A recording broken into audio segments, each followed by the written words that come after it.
Sa gitna ng maugong na usap-usapan sa mundo ng boxing, isang matapang na pahayag ang binitawan ng undefeated rising star na si Carl James Wonderboy Martin.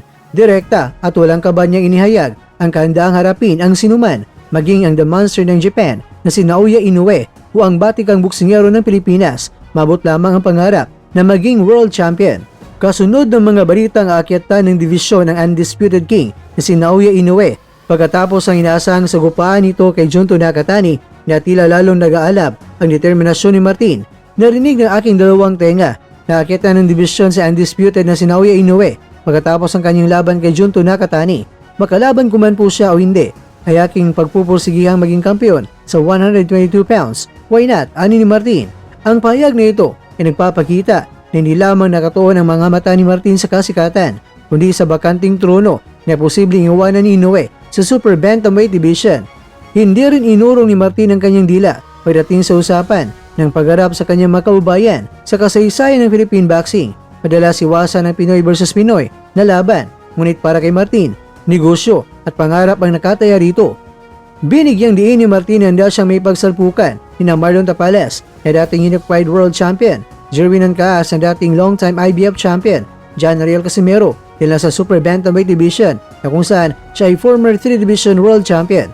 At ayon sa eksklusibong panayam, nilinaw ni Martin na hindi niya personal na hinahabol ang laban kontra sa mga kapwa Pilipino, ngunit hindi siya atras. Ito ang tanging landas patungo sa ginto. If a world title is on the line, ang maangas sa kondisyon ng kampo ni Martin at ayon sa kanya, ang pagiging profesional ay nangangahulugang handa kang itabi ang nasyonalismo sa loob ng lona kung nakataya ay ang dangal ng pagiging isang world champion.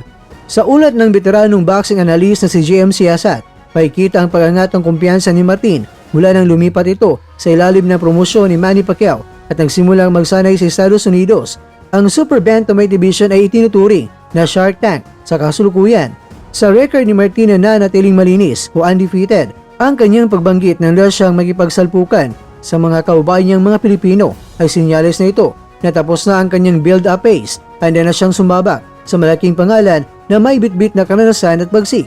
Bagamat itinuturing na underdog kung itatapat sa karanasan ni Ancaas at Casimero, ang bentay ni Martin ang kanyang kabataan, bilis at gutom na mapatunayan ang sarili. Ang kanyang sigaw na Hagio ay hindi lamang isang trademark o isang babala sa buong 122 Division na ang Wonderboy na Ifugao ay hindi na darating pa dahil nandito na siya.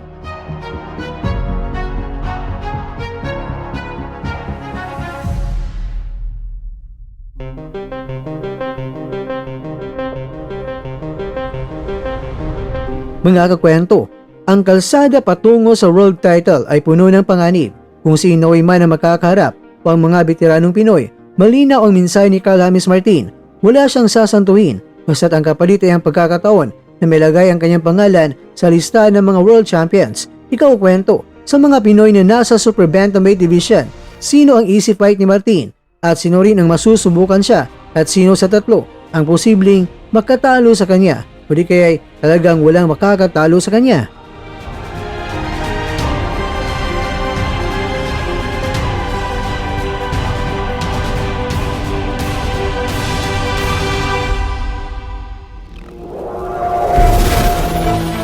At dyan, nagtatapos ang ating kwento.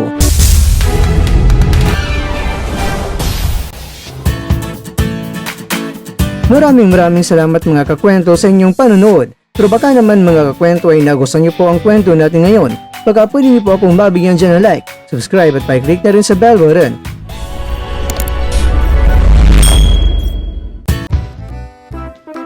Pero bago tayo tatapos mga kwento, syempre, shoutout po muna tayo dyan sa ating mga kakwento.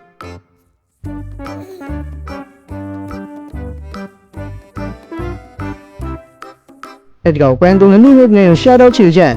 Dahil lang dito na po muna ang ating kwentuhan at abangan na po ating susunod na video. At dito na po yan sa isang channel na kung saan maaring ito'y mga kwentong di pa na kwento sa inyo.